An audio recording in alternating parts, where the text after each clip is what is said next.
అసలు ముఖ్యమంత్రి రేవంత్ రెడ్డి గారు సీఎం ప్రమాణం చేసిన నేను అనుకుంటే అప్పటికి 1,00,000 కోట్ల బిల్స్ అన్ని టేబుల్ మీద ఉన్నాయి. 1,00,000 కోట్ల బిల్లులు ముఖ్యమంత్రి గారు రేవంత్ రెడ్డి గారు ఆయన 1,00,000 కోట్లు బిల్స్ రెడీ చేసి దిగే ముందే అన్ని రాత్రి మొత్తం బిల్లులను రెడీ చేసుకొని అన్ని ఇప్పుడు ఉత్తమ్ కుమార్ రెడ్డి గారు ఇరిగేషన్ మినిస్టర్ ఆయన అన్నాడు ఒకరోజు ఉత్తమ్ కుమార్ రెడ్డి గారు అన్నారు ప్రమాణ స్వీకారం చేసి ముంగడ కూర్చొని ఏదో చేద్దామనుకుంటే ముంగడ బిల్లులు పెట్టిన అధికారులు అని. ఎంత తెలుసా ఆ రోజు ఆయన అన్నాడు రికార్డు పరంగా 24,000 కోట్ల డ్యూస్ ఉత్తమ్ కుమార్ శాఖ పరంగా టేబుల్ మీద పెట్టారు.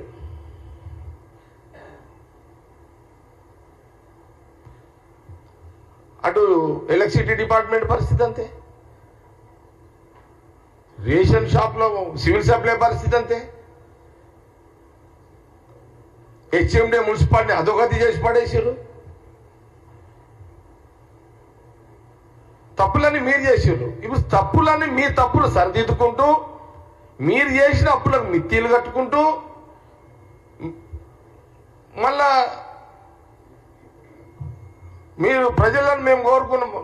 ఆ రోజు రాహుల్ గాంధీ గారు సోనియా గాంధీ గారు మరి కాంగ్రెస్ గవర్నమెంట్ ఇవ్వండి రేవంత్ రెడ్డి గారిని ముఖ్యమంత్రి చేస్తాము అని చెప్పిన సందర్భంలో తెలంగాణ ప్రజలు ఇచ్చిన ఈ యొక్క అధికారాన్ని మేము న్యాయం చేసే ప్రక్రియ అంటే 3 రకాల బాధ్యతలు ఈరోజు కాంగ్రెస్ గవర్నమెంట్ మోస్తుంది. ఆయన చేసిన 7 లక్షలకు మిత్తీలు కట్టుకుంటూ ప్రజాపాలన అందిస్తూ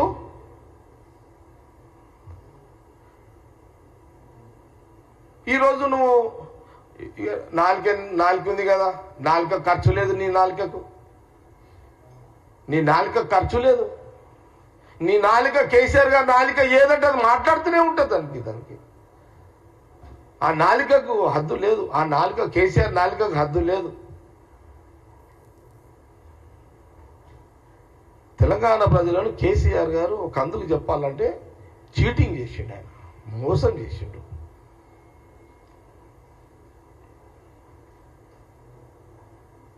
ఒక ఇంటి పెద్ద మనిషి కేసీఆర్ గారు భవిష్యత్తు తరాలకు తెలంగాణ ప్రజలకు మీరు ఇచ్చింది ఏంది అప్పులా? 7 లక్షల కోట్ల అప్పులా? హరీష్ రావు అంటాడు మేము 1,00,000 కోట్లు కాళేశ్వరం కట్టినామంటాడు.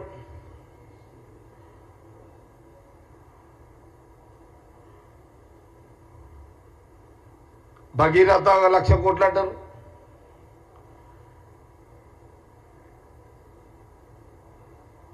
ఏమైనా డబ్బులు ఆవిరైపోయినాయి. డబ్బులన్నీ ఈ 1,00,000 కోట్లు ఆవిరైపోయినాయి. ఇవన్నీ కూడా నేనేమంటున్నంటే జవాబుదారుగా 10 ఏళ్ళు ముఖ్యమంత్రిగా కేసీఆర్ జవాబుదారుగా లేడు అనేదే ఎలాంటి అనుమానం లేదు.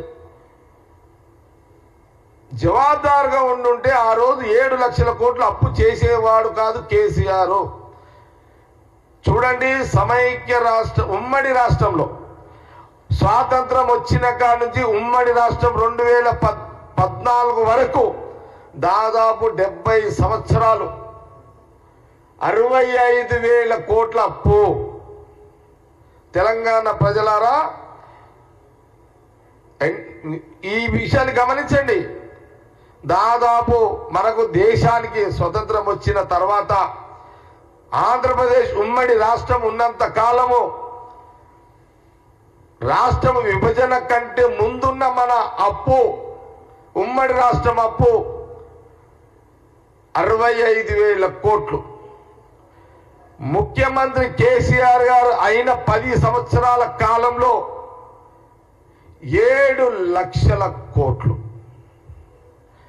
70 ఏళ్లలో 65,000 కోట్లు అప్పైతే 10 సంవత్సరంలో 7 లక్షల కోట్లు.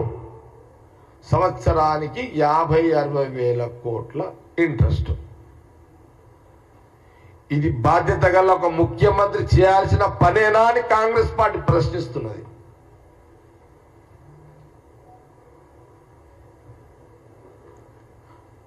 పదేళ్ల కాలము బాధ్యత లేని పరిపాలన బీఆర్ఎస్ పార్టీ గవర్నమెంట్ బాధ్యత లేని పరిపాలన